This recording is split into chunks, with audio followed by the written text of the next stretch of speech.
Time now for Media Watch. James Creedon is here with us in the studio. Good to see you, James. Likewise, Laura. And we've been talking a lot about relations between France and Russia tonight and how they are deteriorating over the war in Syria. And of course, Vladimir Putin was due to visit Paris next week to unveil a new Russian Orthodox cathedral. That visit has been cancelled. So who will be opening the cathedral? Well, apparently it's not going to be open now until December. Oh, they're putting that off as well, right? This cathedral is such a symbol of sort of the diplomatic changes of relationship between France and Russia over the last number of years. So let's just take a look at some of how it's been covered, the building of this cathedral in the media. This is an article in Paris Match when the first Onion Dome was unveiled back in March. Now, that article would lead you to believe that this is all very innocuous. It's, you know, these Onion Domes were built in Brittany. It's a symbol of Franco-Russian friendship, all of that. But now the other 4 domes have been installed. And really, I actually happened to go by this the other You've day. been down there, haven't you? Yeah. I just happened to be going by. I hadn't seen it since these domes were sort of put on, and it's really, really striking. This is at the foot of the Eiffel Tower. It's on the banks of the Seine, right by Pont Alma on the left bank. Pont Alma is right by where Princess Diana. It's a little bit of Russia in the heart of Paris. Absolutely, isn't it? It's gone to the maximum height allowed for any building in the centre of Paris. That is, I think, 37 metres high.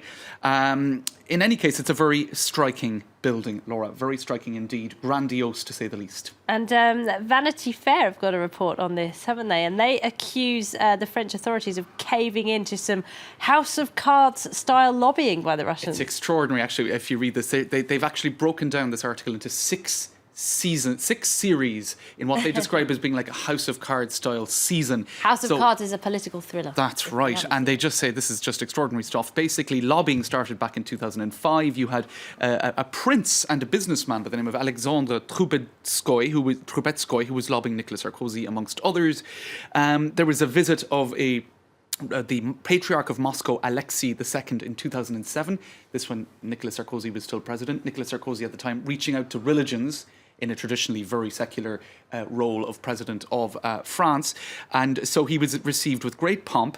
This was the first time that a Patriarch of Moscow had been received in Paris, or since the schism between Orthodoxy and Catholicism in 1054. In any case, this was really about geostrategics, not about spirituality. The decision to give a massive site in the centre of Paris at a cost of 170 million to the Russian Federation. It's fully owned by the Russian Federation. So it was all about pomp and ceremony. Now, Vladimir Putin, who is the Director of Economic Affairs at the Kremlin, oversaw it all.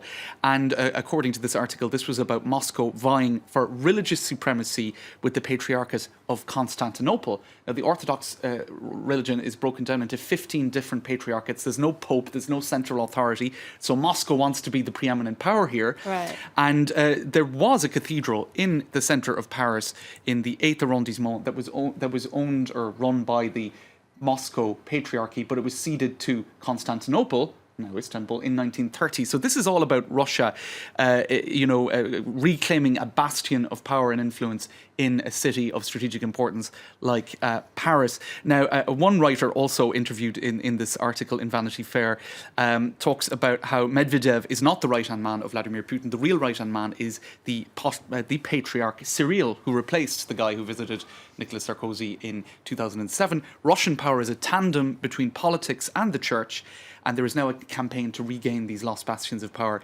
Geostrategic, according to this article. Very interesting. Now, the former mayor of Paris, Bertrand Delanoë, he said no to this project, didn't he? But Anne Hidalgo embraced it. That's right. Now, this was the original design by a Russian Spanish architect, and it was seen as far too ostentatious.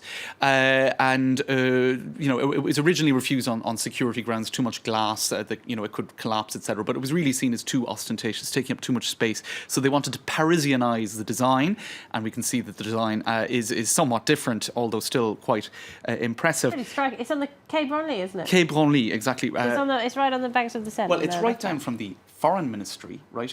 There are several residences linked to the Élysée Palace at the foot of it. So there's even a concern about espionage, because this is fully controlled by the Russian Federation. So in fact, they have installed scrambling systems around this site because there's a fear that there could be eavesdropping going on. Now, the current architect, the guy who actually did the end design, a guy called Wilmot, he has been ironic about that. He said, yes, of course, we put hundreds of microphones into these onion domes, but he's being ironic, but who knows what could go on because it's not, of course, under French authority. Now, one woman who was interviewed by the name of Galia Ackerman, she's a writer, a Franco-Russian writer, she said, the Moscow Patriarchate, which will control this, is anti-Russian to an unimaginable degree.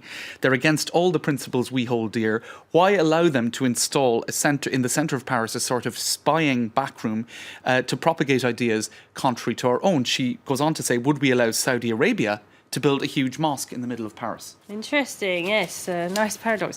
And it just goes to show how much has changed since 2007 when I know, relations this were has all been warming happening with very quickly, Russia, hasn't and it? that's all. Do we have time to look at a quick cartoon? Well, a couple of cartoons showing. This shows Vladimir Putin on a sort of a Russian doll. I love Aleppo. I'm not sure exactly what that's meant to signify. And here you have Paris in the background and Vladimir Putin on a plane. So that's a reference to the airstrikes and how Which that have resumed, is yesterday. preventing him to come visit Paris, or at least he decided not to come. And of course, all of that in the context of Franco-Russian relationships being complicated. Good stuff, James. Thank you very much indeed. Thanks, We'll have to Laura. leave it there. James Creedon there with Media Watch.